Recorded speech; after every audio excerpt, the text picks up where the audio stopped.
네, 오늘 우리는 마태복음 말씀으로 같이 말씀을 나누려고 합니다. 제가 계속 얘기한 것처럼 이제 25년이 정말 며칠 남지 않았어요. 한 3일 정도 있으면 올해가 마무리가 되는데, 참 새해가 시작되고 또 새해가 마무리가 되고 새해가 다가오는 것은 늘 순식간인 것 같아요. 그죠? 오늘도 제가 여러분은 거의 마지막입니다 라고 하지만 또 어느 순간 우리는 2026년을 아무렇지 않게 살아내고 있을 거란 말이죠. 그런데 TV에서 보면은 이 연말 되면 늘 뭘 하죠, 여러분? 네, 시상식을 한단 말이에요. 시상식을 왜 할까요?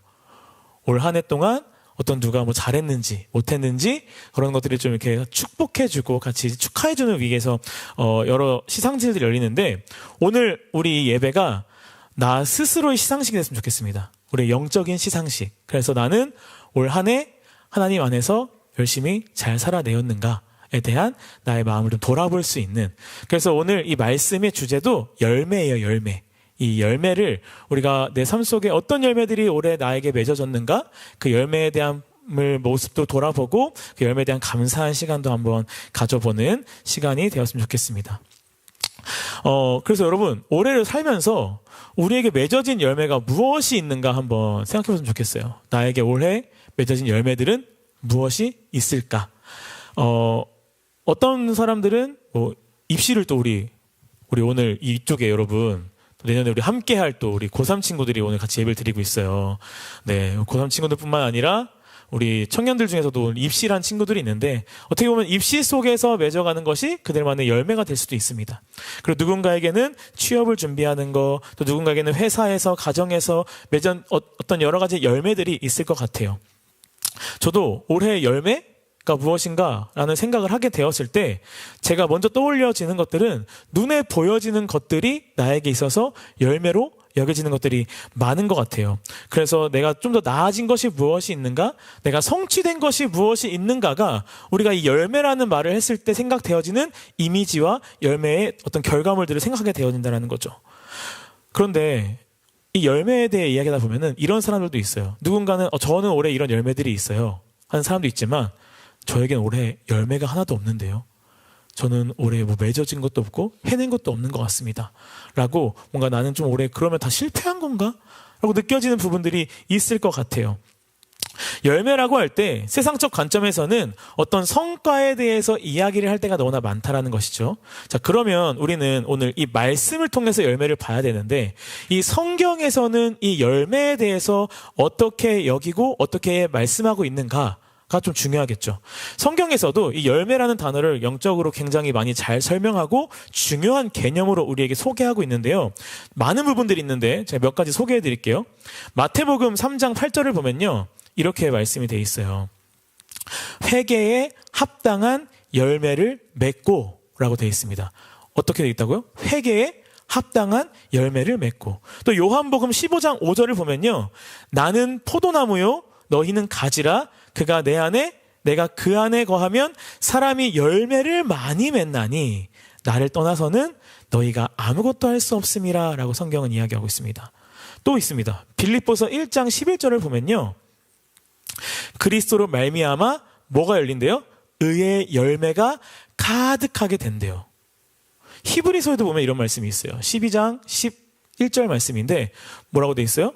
무릇 징계가 당시에는 즐거워 보이지 않고 슬퍼 보이나 후에는 그로 말미암아 연단받은 자들은 뭐를 얻는데요?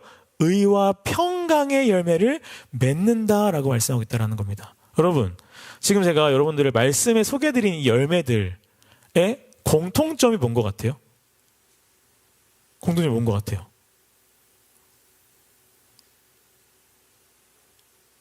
뭔 열매를 받지? 그죠? 내가 지금 뭔 열매를 받지? 성경에서 열매를 어떻게 보고 있냐면요, 그 사람이 얼마나 화려한 꽃을 피웠고 화려한 것들을 드러냈느냐, 겉으로 보여지는 성공이나 성취가 어떻게 이루어졌느냐, 상황적으로 어떻게 더 나아졌느냐, 이거를 열매로 보는 것이 아니라 뭐라고 해요? 회개의 열매, 의의 열매, 평강의 열매를 맺었다라고 말씀하고 있답니다. 이건 뭐예요? 하나님께서 우리의 영적인 상태를 점검하시고 평가하시면서 우리가 맺고 있는 우리의 외적인 열매가 아니라 우리의 내적인 열매를 말씀하신다라는 겁니다. 성경이 말씀하시는 열매는요, 우리가 겉으로 보여지는 어떤 화려한 것들에 대해서 이야기하고, 누군가가 성공이라고 말할 수 있는 것들에 대해서, 누군가가 성취해서 좋겠다라고 부러워할 만한 것에 대해서 이야기하는 것이 아니라, 우리 내면에 어떤 열매들이 맺혀졌는가를 계속 말씀하신다라는 거예요. 겉으로 화려하게 보여지는 것이 아니라 오히려 우리 내면을 통해 맺어지는 열매들을 계속 하나님께서 우리에게 말씀하신다라는 것이죠. 제가 이 교회와 공동체를 섬기다 보면요, 여러분, 정말 감사한 부분이 있는데요. 언제냐면, 어떤 누군가가 뭐 이렇게 취업됐고, 뭐 결혼을 하고, 뭐 직장에 들어가고 이런 것들도 있지만, 어떤 한 사람의 내면의 변화가 보여지는 부분이 있을 때, 그걸 보게 될 때 되게 제 안에 감사한 부분이 생겨날 때가 있어요. 우리 청년부 제가 와도 이제 1년 이제 됐거든요. 1년 돼서 짧은 시간이었지만 이 1년 동안 여러분들과 제가 함께 보내면서 그 내면의 변화들을 보게 되는 청년들이 있단 말이에요. 그 청년들을 보다 보면 제 안에 되게 굉장한 감동이 있어요. 아, 진짜 하나님께서 역사하시고 일하셔서 이 청년들에게, 이 영혼들에게 하나님이 계속 말씀하시고 그 영혼을 바꿔가시는구나. 그리고 누군가는 변하지 않더라도 계속 내적인 싸움들을 하는 사람들도 보입니다. 내적으로. 그 내적인 싸움들을 하는 사람들의 이야기를 듣다 보면 되게 제 마음이 편안해요. 그 사람은 고통스럽거든요. 너무 힘들거든요. 왜 내가 이런 고통과 내가 왜 이런 고민들을 해야 되는지 모르겠는, 굳이 내가 왜 이런 삶 속에서 이런 생각들과 어려운 마음들 가져야 되는지 모르겠는 고통 속에 있는데 그걸 듣는 저는 마음이 평안해요. 왜 그럴까요? 왜 그럴까요? 그 내면이 변화되어지고 있음을 알 수 있거든요. 싸워가면서. 그래서 기도하게 되어지고 응원하게 되어져요. 제가 아는 한 청년이 있어요. 네. 또 예시를 들다 보면 우리 또 가운데 누구야라고 생각할 수 있겠죠. 우리의 청년부의 청년은 아닙니다, 여러분. 제가 한 청년이 있는데 이 청년이 코로나를 겪으면서 신앙을 굉장히 많이 잃어버린 청년이었어요. 그래서 그 청년이랑 신방을 하면서 이야기를 나누는데 이 신앙적인 것에 대한 부정적인 것, 생각과 마음이 너무 깊고 큰 거예요. 그래서 얘기를 듣는데 제가 뭘 어떻게 얘기해줘야 될지 모르는 막막함이 제 안에 들어왔었거든요. 근데 그래도 제가 할 수 있는 이야기, 제가 아는 하나님에 대해서, 말씀에 대해서 같이 좀 이야기해주고 전해줬습니다. 근데 그 청년이 한 해 연말에 저한테 편지를 주는 거예요. 너무 무서웠어요. 이 편지를 읽고 이 안에 어떤 내용이 담겨져 있을까. 목사님, 전 더 이상 읽기 힘듭니다. 그만하겠습니다라고 있는 건 아닌가라는 되게 두려운 마음이 있어서 편지를 열어봤는데 편지에 어떤 내용들이 있었냐면, 되게 긴 편지였지만 어떤 내용들이 있었냐면, 자기가 코로나 시간을 겪으면서 마음이 너무나 어렵고 힘들고 그리고 너무 괴로워서 하나님을 원망하기도 하고 원망을 넘어서 저주하기도 하면서 이 교회가 이 세상에서는 있어서는 안 될 존재라고 생각했던 그 부정적인 마음 가운데 있던 그 시간에, 그렇게 신앙을 계속 잃어가고 있던 때에 저와 함께 신앙생활하면서 제가 설교 때 전해줬던 말씀들, 또 제가 지나가면서 그냥 툭툭 응원했던 말들, 혹은 이제 같이 이야기하면서 나눴던, 오랜 시간 나눴던 그런 대화들 속에서 뭔가 마음의 변화들이 생겨서 이제는 하나님을 만나는 것에 있어서 부정적이고 힘든 마음이 아니라 조금은 더 하나님을 알고 싶어지는 마음이 생겼다라고 저한테 이야기해 주는 거예요. 이거는요, 여러분, 제가 뭐 제 자랑하려고 하는 게 아니라 제가 그 편지를 읽으면서 어떤 기분이 들었냐면요, 그 청년이 저한테 준 편지였지만 하나님이 저한테 써준 편지였던 것, 편지라고 느껴졌어요. 하나님이 저한테 써준 편지. 왜냐하면 그 코로나 시기에 맡았던 그 청년 부서, 여러분, 우리 청년부도 코로나 시기에 많이 다운돼 있었잖아요. 그 다운된 청년부를 맡고 나서 그 청년부를 영적으로 그리고 건강하게 세워나가고자 굉장히 제가 나름의 애를 많이 썼었거든요. 그런데 보여지는 게 아무것도 없는 거예요. 어떤 정도였냐면, 여러분, 예배가 1시 반이면 1시 반에 예배를 시작했는데 본당에 아무도 없어요. 찬양팀만 있어요. 그래서 빈 공간에서 찬양팀이 찬양을 하는 거예요. 전 혼자 뒤에 서 있고. 굉장히 1년 동안 그 시간들이 계속 올라갔어요. 한 명 올까 말까. 막 행사도 했습니다. 빨리 오자, 막 캠페인도 하고, 막 여러 가지 막 상품 주겠는데 아무도 안 와요. 너무 마음이 든 거예요. 아, 나는 자질이 없나? 나는 내가 이렇게 뭔가 섬기거나 내가 사역자로서 뭔가 역할을 감당하는데 난 너무 부족한가? 내가 하지 말아야 될 어떤 길을 왔나? 어떤 내 자책감이 들고 있던 때에 그 편지를 받았는데 하나님께서 저한테 쓰신 편지 같은, 저한테 보여지는 것은 없을지라도 그 함께 했던 시간 속에 내면의 변화들이 일어나고 있다. 나는 누가 먼저 와서 얼마나 많은 사람들이 함께 예배하는 것이 더 중요한 게 아니라 그 영혼 한 명 한 명의 내면이 변화되어지는 것을 더 기뻐한다라고 하는 편지를 저한테 주신 것 같은 거예요. 그때 제가 좀 가치관이 살짝 변화가 되었어요. 어떻게 하면 인원적으로 더 부응할 수 있을까? 어떻게 하면 더 많은 사람들이 와서 예배 드릴 수 있을까? 이런 것에 대해서 많이 신경을 썼다가 그때부터는 인원에 대한 어떤 강박보다는 한 영혼 한 영혼의 내면을 좀 더 신경 써야겠다라는 생각이 들었고 제 스스로의 내면도 돌아보게 되었어요. 나는 지금 나의 내면이 하나님 안에서 어떤 모습과 마음으로 하나님이 맡겨준 공동체를 섬기고 있는가? 하나님이 이 내면에 변화되어지는 맺어지는 열매를 통해서 얼마나 기뻐하실지를 제가 간접적으로 느끼게 된 거예요. 네. 그래서 오늘 이 말씀에서도 여러분, 오늘 이렇게 말씀하시죠. 오늘 마태복음 7장 16절에서 18절까지 말씀인데요. 우리 같이 한번 더 우리 세 절 말씀 한번 같이 읽어보도록 하겠습니다. 그들의 열매로 그들을 알지니 가시나무에서 포도를 또는 엉겅퀴에서 무화과를 따겠느냐. 이와 같이 좋은 나무마다 아름다운 열매를 맺고 못된 나무가 나쁜 열매를 맺나니. 18절 좋은 나무가 나쁜 열매를 맺을 수 없고 못된 나무가 아름다운 열매를 맺을 수 없느니라. 오늘 말씀에서 이 열매를 맺어지는 것에 대해서 뭐라고 말씀하고 있냐면요. 가시나무에서는 포도가 열릴 수 없고요. 엉겅퀴에서는 무화과가 열릴 수 없대요. 그러면서 말씀하시는 게 뭐예요? 좋은 나무에서는 아름다운 열매가 맺어지고 못된 나무에서는 뭐가 맺어진대요? 나쁜 열매가 맺어진다는 거예요. 여러분, 우리 스스로를 돌아봤을 때 나는 좋은 나무인 것 같으세요?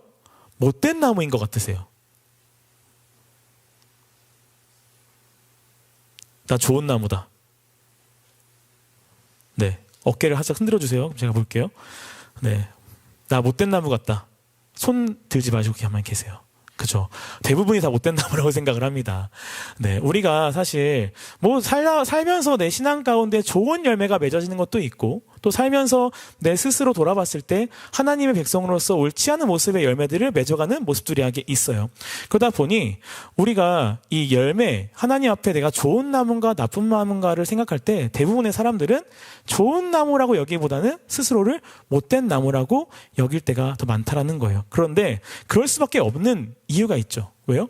이 신앙생활 하다 보면요, 믿음을 가지고 살아가는 것이 우리에게는 너무나 편안하고 당연하고 수월한 일이 아니기 때문이에요. 너무 어렵고 너무 힘들 때가 많다라는 것이죠. 가끔일 수도 있고 자주일 수도 있는데 내가 믿음을 가지고 살아가는 것이 내 스스로에게 벅찰 때도 있습니다. 답답한 마음에 부담감이 될 때도 있고요. 또는 믿음의 자리에서 그래서 멀어지고자 하는 마음도 있어요. 굳이 예배에 가지 않고 싶어 하는 마음, 말씀을 읽고 싶지 않은 마음, 하나님 앞에 나아가고 싶지 않은 마음이 우리 가운데 있죠. 그래서 어떤 누군가는 실제로 예배에서 멀어지기도 하고 또 많은 사람들은 그 모습에 대해서 부담이 되고 또 그 또한 하나님 앞에 정죄에 대한 마음이 있기 때문에 그 자리를 떠나진 않지만 그 자리를 지켜나가는 동안 어떤 마음으로 나가요? 은혜를 받지도 않고 어떤 마음의 감동도 없고 어떤 은혜도 없고 그냥 그 자리만 지켜나가고 시간을 그냥 이렇게 보내고 흘려보내는 시간들을 겪게 되어진다는 겁니다. 그러니까 사실 그러다 보니까 우리 스스로는 좋은 나무라고 여겨지고 생각하기가 쉽지가 않다는 거예요. 그래서 그러면 여러분, 오늘 말씀대로라면 좋은 나무에서 아름다운 열매가 맺어지고 못된 나무에서 나쁜 열매가 맺어지는데, 그럼 말씀대로 우리는 뭐예요? 어떤 열매를 맺어가는 사람들이에요? 나쁜 열매를 맺어가는 사람들이겠죠. 그죠? 우리는 다 나쁜 놈들이에요. 그죠? 저를 포함해서 여러분. 그런데 성경은요, 또 어떻게 말씀하고 있냐면요, 요한복음 말씀에서 이렇게 우리 읽었던 말씀인데 15장 5절 말씀 우리 한 번 더 읽어볼까요? 요한복음 15장 5절 말씀 시작. 나는 포도나무요 너희는 가지라. 그가 내 안에 내가 그 안에 거하면 사람이 열매를 많이 맺나니 나를 떠나서는 너희가 아무것도 할 수 없음이라. 우리가 맺어져 가는 열매는 우리 안에서 내가 맺어져 가는 거라고 생각할 수 있겠지만 우리가 맺어져 가는 열매는 누구로부터 오는 거예요? 하나님으로부터 온다라는 겁니다, 여러분. 하나님으로부터. 그래서 그러면 제가 맺는 이 나쁜 열매가 하나님으로부터 온 나쁜 열매인가요? 이 말을 하는 걸까요? 아니라는 거예요. 우리 스스로는 못된 나무이기에 나쁜 열매를 맺을 수 있지만 우리가 아름다운 열매도 맺을 수 있는 존재들이라는 거예요. 언제? 하나님께 붙어 있는 자들이 되어질 때.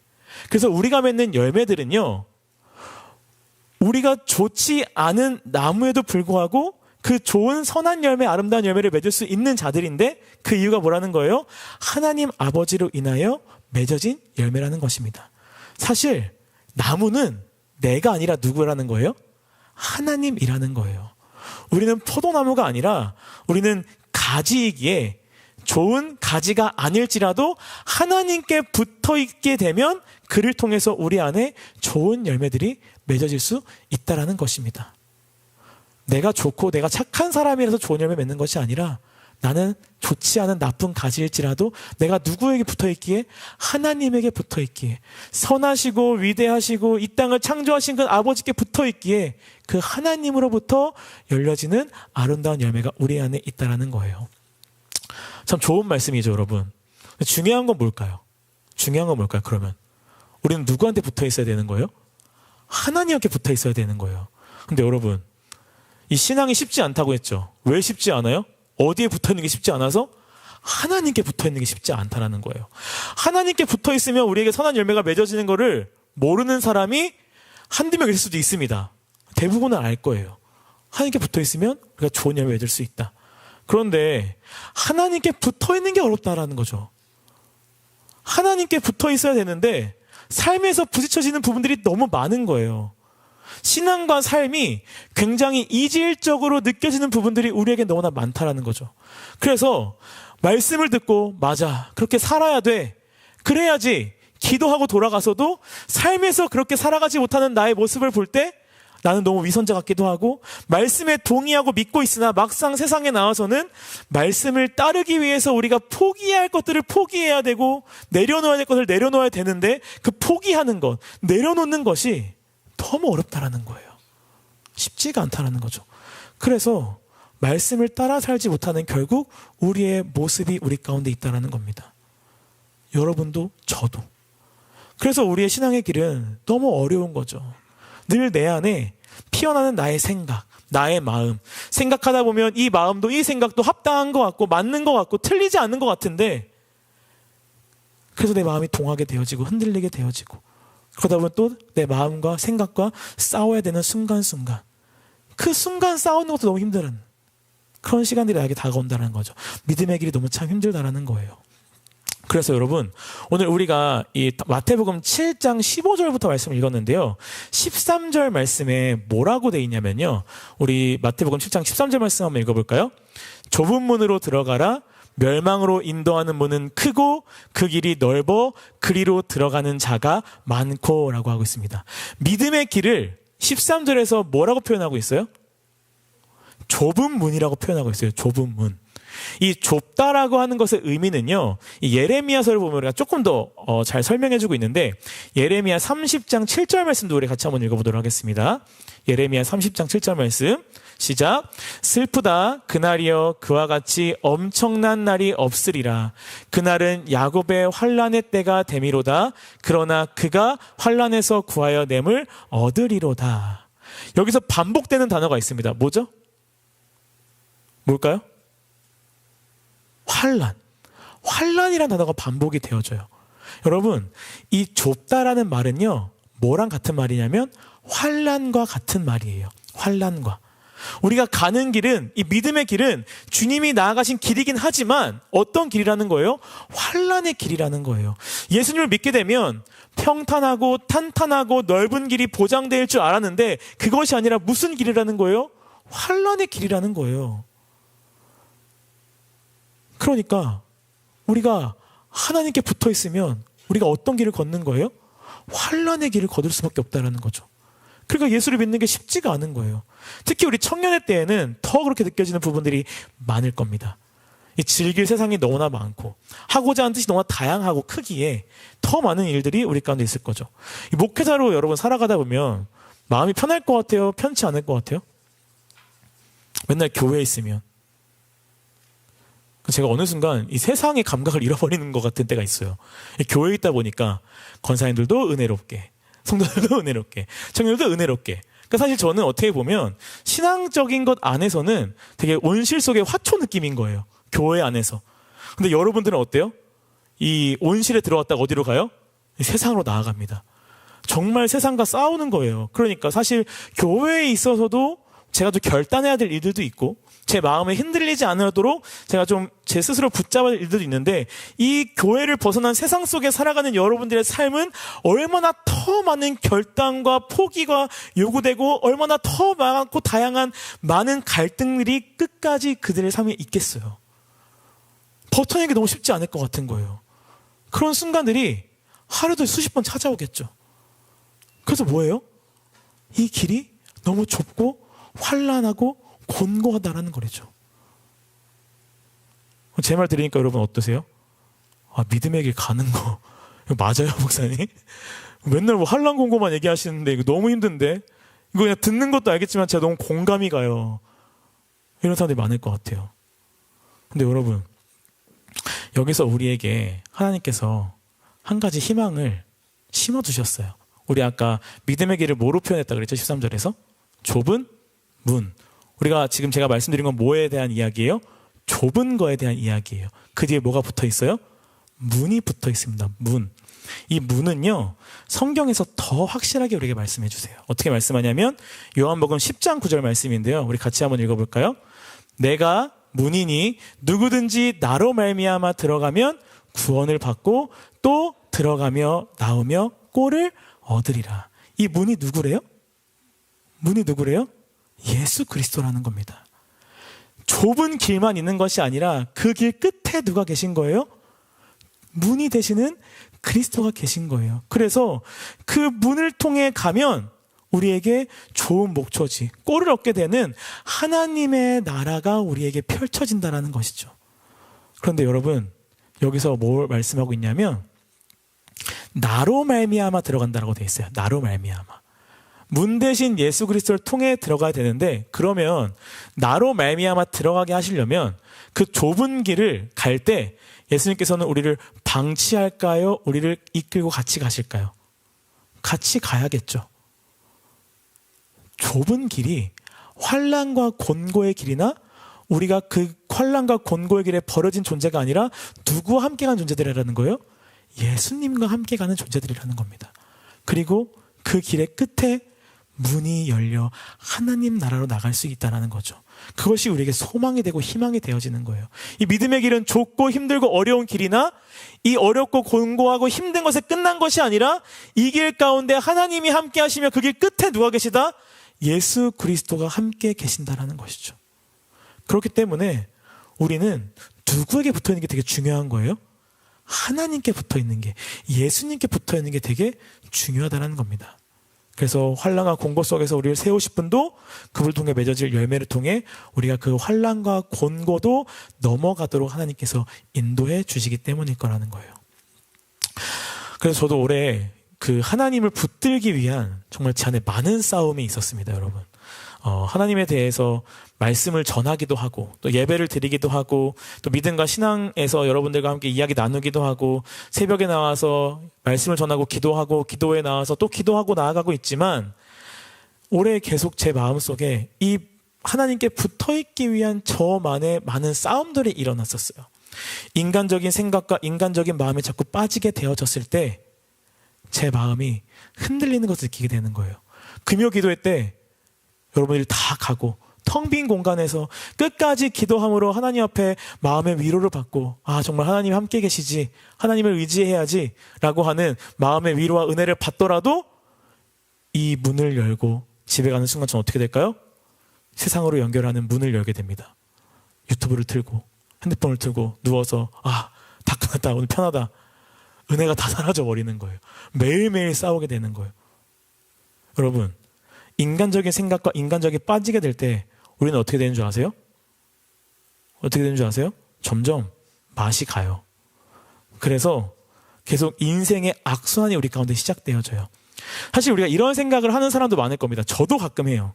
하나님을 떠나면, 하나님께 붙어있지 않으면 그 환난과 곤고의 길에서 겪게 될 일들을 굳이 겪지 않아도 될 건데, 그래서 내 마음이 더 편할 것 같고 내가 좀 더 어떤 그런 고민과 생각 없이 좀 편안한 생각과 편안한 마음으로 살아갈 수 있을 것 같은데, 오히려 여러분, 그래서 하나님과 떨어지기를 마음 먹고 떨어지잖아요. 그럼 어떻게 될까요? 그 삶에 평안함이 찾아올까요? 평강이 찾아올까요? 환난과 공고로 오는 문제들이 없어서 내가 행복해질까요? 아니에요. 하나님과 떨어지면 하나님의 길에서 오는 환난과 공고와 어려움이 없을 줄 알고 내 마음이 그래서 평안할 줄 알고 떨어졌는데, 오히려 내 인생에 평안함이 있는 것이 아니라 뭐가 쌓이기 시작하냐면 불평과 불만이 쌓아지기 시작하고, 내가 나를 더 중하게 여기기 때문에 나를 이해하지 못하는 사람들에 대한 불평과 마음의 어려움, 분노, 서운함, 이런 것들이 내 안에 가득 채우기 시작합니다. 편할 줄 알았는데 오히려 내 삶이 더 곤고해지고 더 환란해진다는 거예요. 그리고 점점 나를 고립시켜가죠. 사람들 안 만나고 싶거든요. 나를 힘들게 하는 사람들 굳이 안 만나고 싶거든요. 그때 우리가 뭘 깨닫게 되냐면, 하나님을 믿는 길이 좁은 길, 환난과 고난과 마음의 부딪힘이 있는 그런 길일지라도 하나님께 오히려 붙어있을 때, 하나님께 우리가 가까이 나가 있을 때 우리는 오히려 더 곤고해지지 않는다는 걸 알게 되는 거예요. 환난에 무너지지 않는다는 걸 알게 되는 거예요. 환난을 넘어가게 되어지고 고난에 휩쓸리지 않게 된다는 사실을 우리가 경험하고 깨닫게 된다는 겁니다. 그것이 하나님께 붙어있는 것이 오히려 나를 더 평안케 만들고 온전케 만들어가는 길이라는 것을 우리가 알게 된다는 겁니다. 그래서 우리는 포도나무인 하나님께 붙어 있어야 된다는 거예요. 그것이 좁을 길일지라도, 그것은 환난과 곤고의 길일지라도 결국 그 길이 뭐가 되어져요? 복의 길이 되어지기 때문이라는 것이죠. 지금도 이런 고민을 하고 있는 사람들 많을 거라고 생각합니다. 여전히 내 마음속에 믿음을 가지고 싸우고 있고, 믿음을 가지고 마음속에 계속 어떻게 해야 되나, 너무 어렵고 힘들고 부담스럽고 막 이런 것들을 하고 있는 사람도 있을 것 같아요. 그때 여러분, 이 말씀을 좀 기억했으면 좋겠어요. 갈라디아서 5장 17절 말씀인데요. 우리 이 말씀도 같이 한번 읽어보겠습니다. 육체의 소욕은 성령을 거스르고 성령은 육체를 거스르나니 이 둘이 서로 대적함으로 너희가 원하는 것을 하지 못하게 하려 함이니라. 여기서 소욕이라는 단어가 나와요, 여러분. 이 소욕이라는 단어가 뭔지 아세요? 이 소욕이라고 하는 단어가 우리가 보기에는 어떤 욕심처럼 느껴질 수 있겠는데요. 사실 이 소욕이라는 단어가 가지고 있는 이 원어적 의미는 열정입니다. 패션, 열정이에요. 여러분, 이 열정은 선한 것일까요? 악한 것일까요? 열정은 선한 것일까요? 악한 것일까요? 네, 제가 어제 리더들과 모임하는데 누구는 악한 것이고 누구는 선한 것이고 막 얘기했는데, 사실 열정은요, 선한 것도 악한 것도 아닌 그 중간 것이에요. 왜냐하면 열정이 어디에 붙어 있냐에 따라서 선한 것이 되어지고 악한 것이 되어지기 때문이죠. 근데 오늘 17절 말씀에서 이 열정이 어디에 붙어 있어요? 육체에 붙어 있습니다. 그러니까 누구랑 함께 대적한대요? 성령과 대적할 수밖에 없게 되어진다는 것이죠. 우리가 열정이 성령께 붙어 있느냐, 나의 육체에 붙어 있느냐, 그래서 육체의 소욕이 되어지느냐, 성령의 소욕이 되어지느냐에 따라서 우리가 이 믿음의 싸움과 곤고와 환난과 어려움과 많은 생각에 고민 속에 나아가게 된다는 거예요. 지금 내가 지금도 믿음 안에서 이 믿음의 부담스러움과 믿음의 어려움과 믿음의 길을 가는 것이 나에게는 너무나 힘들다고 여겨지고 느껴지고 마음에 계속 싸움이 있는 사람들은 그 열정이 지금 어디 붙어 있는 거예요? 육체에 붙어져 있는 거예요. 그 열정이 어디 붙어지게 되었을 때? 하나님께 붙어지게 되었을 때 그 믿음의 고민들, 믿음의 싸움들이 사그러지게 된다는 겁니다. 왜? 그때는 성령 하나님과 우리가 거스르고 대적하지 않게 되기 때문이라는 거예요. 그때 너희가 원하는 것을 하지 못하게 하는 것이 아니라 우리가 나아가는 길에 함께 동행하신다라는 것이죠. 여러분, 이 열정이 우리에게 어디에 붙어 있냐가 참 중요하다는 거예요. 그러면 내가 육체에 나의 열정이 붙어 있는 걸 어떻게 뗄 수 있을까요? 전 못 떼겠어요. 어떻게 할까요, 여러분? 아, 열정이 성령께 있어야 되는구나. 지금 여러분 내 마음에 있는 육체에 있는 열정을 떼어서 성령에 붙일 수 있어요, 여러분 지금? 없어요. 자신도 없습니다. 그때 우리는 걱정하지 않아도 돼요. 왜냐하면요, 육체의 소욕의 열정보다 더 큰 열정을 가지신 분이 누구세요? 하나님이세요. 그 열정이 어디까지 이르렀습니까? 우리를 위하여 자신의 아들을 십자가에 매달은 열정까지 이르렀다라는 거예요. 자신의 아들까지도 내어주신 그 열정이 있기에 우리가 육체의 소욕에 따라 살아가며 그 안에서 어떤 우상숭배나 어떤 분쟁과 시기, 분냄, 분열, 투기, 술 취한, 방탕 같은 어떤 그런 나쁜 열매들을 맺고 살아갈 수 있을지라도 나의 이 육체의 소욕보다 더 강한 하나님의 열정이 나를 붙들어 가실 거라는 거예요. 여러분, 그 증거가 어디 있어요? 그 증거가 지금 여러분들이에요. 그리고 저예요. 우리는 이 한 주 동안 육체의 소욕에 따라 살아갔던 많은 사람들입니다. 그런데 지금 우리 어디에 있습니까? 예배의 자리에 있어요. 우리가 육체의 열정을 따라 살아갔다라면, 그것의 열정이 더 이겼다라면 우리는 이미 이 자리를 떠나서 세상 어딘가에서 훌루랄라 놀고 있겠죠. 연말이냐, 부어라 마셔라, 즐기자, 25년 잘 보내자, 재밌게 친구들과 많은 사람들과. 그런데 우리 지금 어디 있습니까? 예배 자리에 있다는 거예요. 우리의 육체의 소욕을 이기는 하나님의 열정이 우리를 이끌어 가신다라는 그 사실. 그래서 우리가 그 열정에 따라 예수 그리스도께 붙어 있을 수 있도록 인도하시는 분이 우리의 주님이시라는 거예요. 여러분, 이 열매에 대해서 이야기했는데 우리 보통 열매하면 성경에 어떤 게 생각나요, 여러분? 갈라디아서에 나오는 9가지 열매들이 생각나요. 그죠? 이 9가지 열매들을 하나하나 나열하기보다는 이 9가지 열매가 가진 의미를 좀 알았으면 좋겠어요. 우리가 육체의 소욕에 따라 살아가는 것에 대해서 아까 말씀 읽었는데 그 뒤에 제가 읽어드린 것처럼 그 육체의 소욕에 따라 살아가는 결과의 열매들이 쭉 나와요. 우상숭배, 주술, 분쟁, 시기, 분냄, 분열, 투기, 술 취한, 방탕 등등등의 열매들이 나타나는데 이때 성경은요, 이 열매들을 복수로 이야기해요. 이 여러 가지 것들의 열매들이 있다. 그런데 성령의 9가지 열매를 이야기할 때는요, 9가지의 열매들이라고 얘기하는 것이 아니라 9가지의 열매라고 하는 단수를 써요. 왜 그럴까요? 왜 단수를 쓸까요? 이 9가지의 열매가 오직 하나이기 때문이라는 겁니다. 그 하나가 뭘까요? 하나가 뭘까요? 예수 그리스도의 인격이라는 거예요. 예수 그리스도의 인격 안에 이 9가지의 열매들이 양상이 펼쳐진다는 거예요.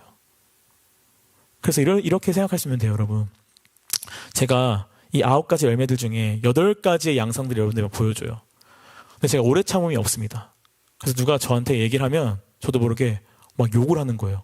이 새끼가 아주 이러면서. 근데 여러분 보기에 목사님은 그래도 8개의 열매가 있으니까 참 인격적이셔. 참 그리스도의 인격이 가신 분이야 라고 생각하실까요? 아니면 우리 목사님 왜 저래? 라고 생각하실까요? 왜 저래? 라고 생각하겠죠. 왜 그러는 거야? 왜요? 이 9가지가 하나님 예수 그리스도의 하나의 인격을 표현하고 있기 때문이라는 거예요. 그래서 우리가 이 9가지의 인격의 열매를 맺어감이 누구로 인해서?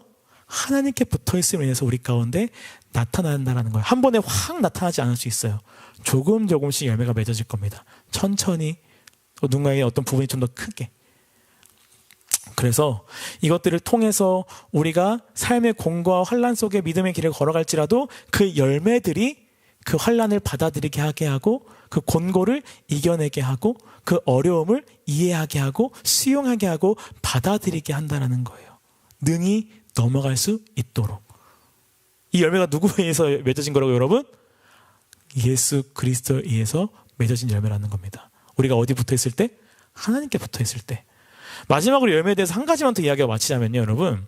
이 성령의 열매는 어떤 모습도 있냐면 공동체 지향적인 면이 또 있어요. 공동체 지향적인 면. 우리는 지금 계속 개인적인 우리의 열매에 대해서 이야기하고 있는데요. 이 맺어질 이 열매는요, 단순히 한 명의 개인에게만 해당되는 것이 아니라 공동체 안에서 가지는 모습이기도 하다라는 거예요.